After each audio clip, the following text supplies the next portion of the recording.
YouTube, it's Matt with Olympus Reptiles. And today, not only going to talk about my balls, but this video is all about sex. Oh, by the way, after a lot of comments, we did find our version of Rattle On. Okay, we did. You guys, a lot of people commented, and there was one that came out a lot, and that was just ballers. So we're going to start calling you all ballers. Like, what's up, ballers? Hey, somebody said say it real gangster. Like, I'm not even sure how I could accomplish that. I don't think I have it in me. So, ballers, this video is about sex. And I'm talking specifically about snake sex. Let me clarify. This is all about breeding. Let me flip my table out the way here. I always set it there, but Kurt's going to move around today. So we have started putting our snakes together. A couple things I want to show you. One, come around here, is you always want to know who you're pairing to who. And if you remember last year, we had the clutch with a surprise. And then if I make a mistake or something happens, I always try to fix it. I don't have that again. So now, as you can see, my males are written on my females' tubs. That way, nobody puts anything in the wrong damn spot, right? That's really kind of important. So first, let's talk about breeding season. And let me see how this guy's doing. All right, you can come show this snake, Kurt. This is our male. He has a little bit of shed still to get off, but this is kind of my bellwether snake. Watch how I touch the sides. Now you're not going to do it. See how he reacts? Not reacting too much there. There you go. You can see he's wanting to push. He's actually pushing on that bowl a lot. Let me get him out here. But he'll push on me a lot of times. He's kind of slacking off on it now. But males will do that, and that kind of tells you it's time to start breeding. So then you start pairing. Now, not all pairing is going to take right off and do exactly what you want. I will give you an example. These two guys right here. Now, you're going to notice there's poop. We always leave poop in the tub when we're shedding because it's where a lot of the pheromones are. And they typically poop when they start doing this. This male has been locking, but tails are not together. We're going to let that go for a little longer, see if that happens. What you're really looking for, something along the lines of this. That, guys, is boom goes the dynamite. There is no doubt what's happening there. You have the male, you can see his tail. It slides, it curls up under the females. It's locked into there. I mean, he's getting it. He's getting it. And that is a GHI to lesser pastel pairing. So really excited about that. And that is really what you're looking for, those tails to be wrapped around. Let's see if I can find one that looks like it. You're in shed. I didn't pair you up yet. You don't have a male in there. He's over somewhere else. Already took your male out, moved it over here. Something else to look for. So, we have paired these two. They're not locked yet, but you see how his body's pushing up against hers? How this is wrapping around? We're kind of doing the dance. This is like going to the bar, you see a girl you like, you order her a drink, you know, maybe you're trying to tell her a funny joke, and you're hoping to God she thinks your drink is, or your joke is funny, which is why you probably bought her the drink, because you're probably not that funny like me. And so, you know, you're trying to make an impression. That's kind of what he's doing there. We're kind of pushing up against, we're rubbing, we're trying to exchange some pheromones. We can see if both are in the mood. If he gets lucky, he'll get to slip his hemipenes in there, and we'll start working on our super black pastel banana clutch, which we talked about in detail. That pairing has already happened a couple times. What I'm wanting you to see in this video is as you're coming to breed, because we get asked a lot of times about how we do that, some of the things we do to cause that to happen. And what you're really looking for on the breeding. See how this is going.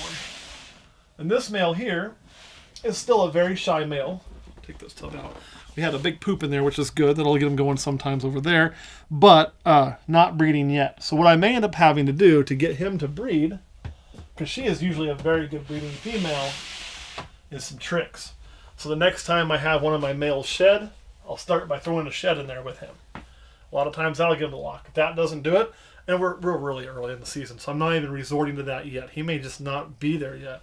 Then I'll take a different male, pop him, take this, you know, the sperm plug, disgusting, and I'll actually wipe it down her back. And then I'll put the male I want to breed in there. Hopefully as a last result, or last resort, I'll put two males in there, I'll monitor it, and then I'll remove one male that I don't want to breed that female, leave the male I want to breed in there, and take that other male out and put him somewhere else. For an example, I would take like my blitz male, and I'd put it here on my scales head, and my killer bee female, sit here for a couple of minutes, and take the blitz directly out, put it right here, leaving this one in here to hopefully get that breed here and get that breed here.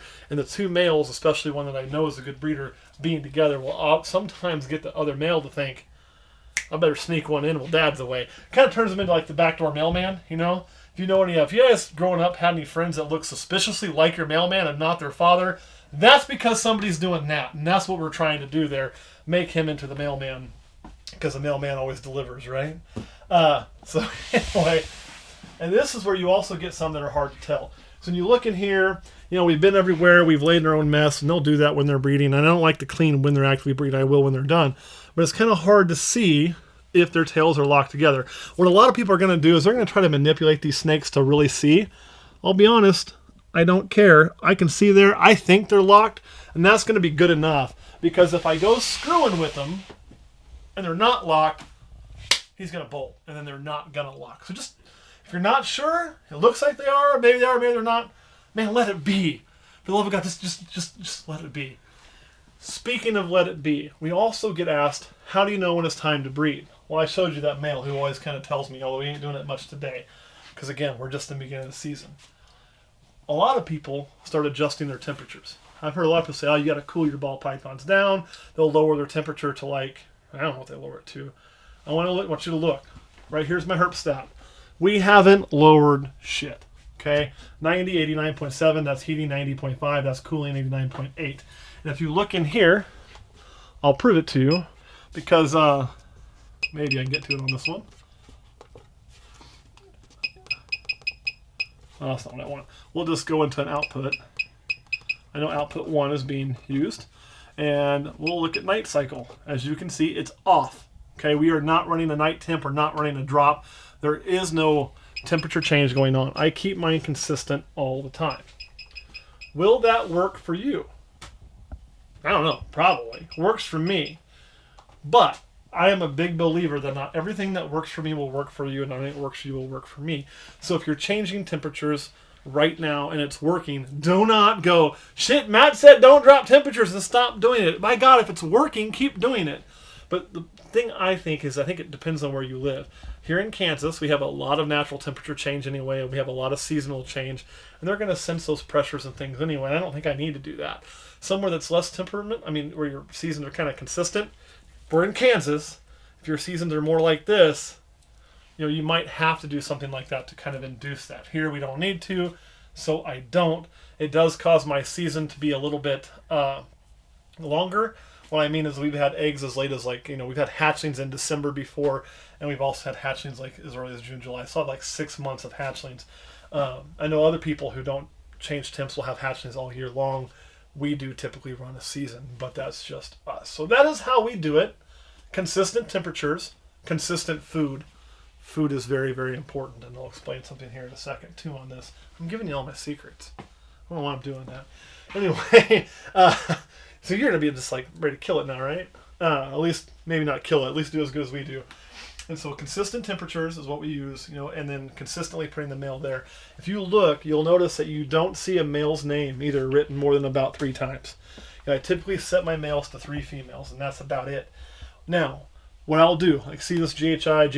This is a good example. So this week, I started him here. If he gets done there, I'll slide him there before feeding, then I'll move him over. We'll feed him, give him a few days off. Then next week, I'm going to breed him again. I breed him hard, but I only breed him to a limited number of females. I start up here instead. So I rotate which girl gets to go first. My belief on that is it has the freshest sperm, likely to be the best genetic material, gives me the best opportunity to get a girl pregnant. Well, just something you don't hear every day.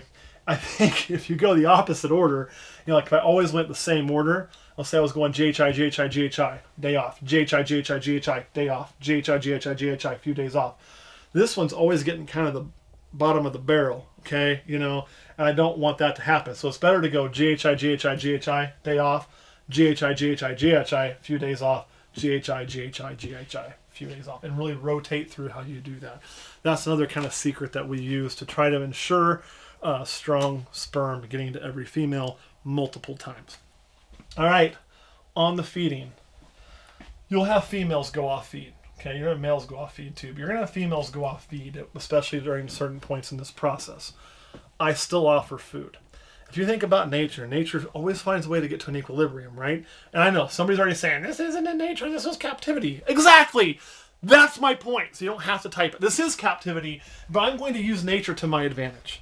So what we're going to do is we're going to offer, so let's say she quits eating because she's been bred, she's building follicles, and she really doesn't need to eat, and she's past that point in this stage where eating is important. but she hasn't ovulated yet. I'm still going to offer food every week, even though I know damn well she ain't going to eat it. The reason I do this is because nature tends to equal itself out. If there's an abundance of food, then she knows she can create her own competition, because they will do that in nature, right? Babies become competition for food down the road. And so she's more likely to have, I think, healthier eggs long term, and then know she can get back on food and get healthy, less likely to reabsorb. Everything should go better if I keep offering food. If I stop offering food, something she ain't going to eat anyway, so I'll just quit, then I think there's a higher likelihood she reabsorbs, throws a few slugs, whatever, maybe doesn't have a strong babies, because she doesn't want to create as much competition for herself for that food. So I'm going to keep offering food up until the point of ovulation. Post-ovulation, I may not a little bit, but there's really not a big point in offering a ton of food then. So that is kind of how we do it. Consistent temperatures, consistent food, consistent breeding. There's a key word in all that, guys. There's a key word, and that is consistent. It is work. This isn't rocket science, but it is work. It is coming down all the time, moving your animals, checking your stuff, doing whatever.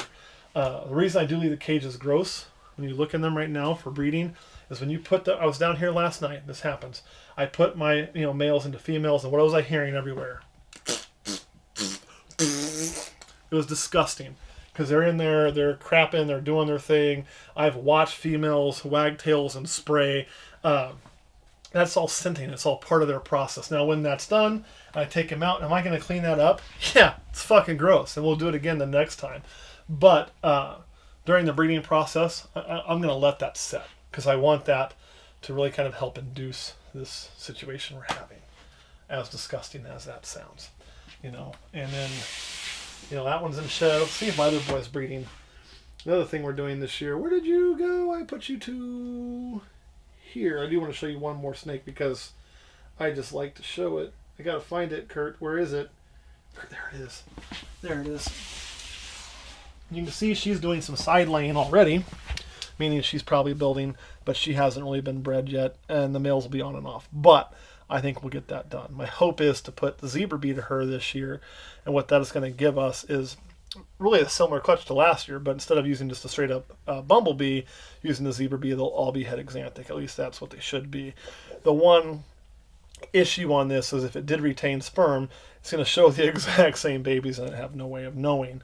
So whenever I do sell from that clutch, I will need to disclose that it is, this is what we believe it is, but there's always that small outside chance, and it would be an extremely low chance. Of course, if somebody got screwed on that, we'd definitely take care of them. Kurt, anything you want to add?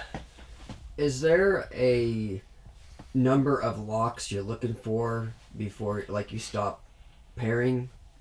Nope. Some people say 3. I heard up, so I want to get 3 locks, and I stop.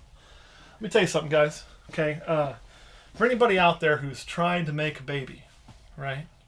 As a human, do you go when you say, okay, we're gonna have a baby, we're gonna have this kid? Do you go and you say, all right, dear, we're gonna have sex 3 times, and after I put my genetic material into you 3 times, we're gonna stop because that should be enough? No, hell no. You're like, seeing when ovulation is, and you're kind of going through that consistently, and you're becoming little rabbits more or less until pregnancy happens. I kind of look at this the same way. I don't know why I'd want to stop at 3 locks. I don't know the benefit there. I guess the benefit is not overworking your male. You do need to keep an eye on your males. And the people that tend to tell me 3 locks are people that tend to run their male through about 7 different snakes. And so I think they're trying to prevent that. I would rather run my male through a less number of snakes, get more locks, and make sure I pass on that genetic material and not rely on 1 to 3. Obviously, yes, they're different than humans, so it's a little bit of a bad comparison. Our genetic material needs to get in there at the exact right time. A little swimmer needs to meet a little egg, and Magic needs to... we've all been in the junior high sex ed class. Here, she's going to kind of do that herself. You've even seen that they can do it with sperm from a year before. But I still think multiple locks is better. So I don't stop at 1 or 3 or something of that nature. We keep it going until the male or the female loses interest. And once that happens, then we kind of stop. One thing we will kind of do, and what I'll do this year, is let's say I can never seem to get my scaleless head male to lock my killer bee. Would I consider using a different male then? Yes. I'll draw a line through here and write the other male's names there, but I won't take that one all the way off. That way, if it comes out, I found that he was just like a 2-minute man, but he got the job done, cool, at least I'll know what the babies are. So that's the other thing I figured I should cover. And again, that's just me learning better ways and new ways that work better for me on my own process. and constantly changing and improving the process that I have. It'll probably change again next year. It always is evolving into new things. Anything else, Kurt? Yes. You're gonna make this video long, and you're gonna yell at me. Is there a certain weight you're looking for your females to reach before you breed them? And if there is, why? I like 1,500 grams. I know some people do it a lot earlier. I just think at 1,500 grams, national average for clutch size I've always read is about 6 eggs. We do better than that. We average over 7 healthy eggs per clutch, which is one better is one better. I'll take it, and I'd like to see that even pushed up. I'm not sure I'll ever get it higher than that, but it's always something to shoot for. I think if you let your females get a little bit bigger and you don't rush it, 1,500 grams being the goal before you start, the chance of them having a bigger clutch is higher. Not necessarily that season, but when you start them at 1,500, they're going to lose some weight and you're going to get them back even bigger the next year, likely a lot bigger. And I just think it sets you up for greater success down the road, rather than chasing that 4-egg clutch from a 1,200 gram female and then having a hard time getting it bigger than that. I'd rather get a 6-egg clutch now, even though I waited a year, and then be doing 8 and 9 eggs after. So I like to wait till 1,500 grams. Is there ever an exception to the rule? Yeah. There's not a hard, fast, bright line rule in this. We like to say this is what I do, and usually it is what I do. But I've got some het clown females that are just slow growing. And I may take a few of the bigger ones who are around that 1,250, 1,300 gram mark, not to 1,500 yet, and breed them once or twice with the idea of they may lock, they may not. But the hope, usually when you do something like that, isn't so much for the lock right then. It's to kind of kickstart something in them and get them to take in food and get some size on them and then be able to actually breed them. So you do have some things like that tend to happen that we do it sometimes. So, but typically 1,500 grams is kind of the loose rule that I'd say we use 95% of the time. So, anything else? No. All right, guys, thanks for watching. If this video is long, please make that comment and blame Kurt, because Kurt always says, Matt, you can't make videos long. And I say, well, I never want to shut the hell up. I like talking, and he gets mad at me. But it was his questions, which I'm so glad he asked this time, that pushed it to long. So yell at him for me. All right, guys, thanks for watching. We'll see you all next week.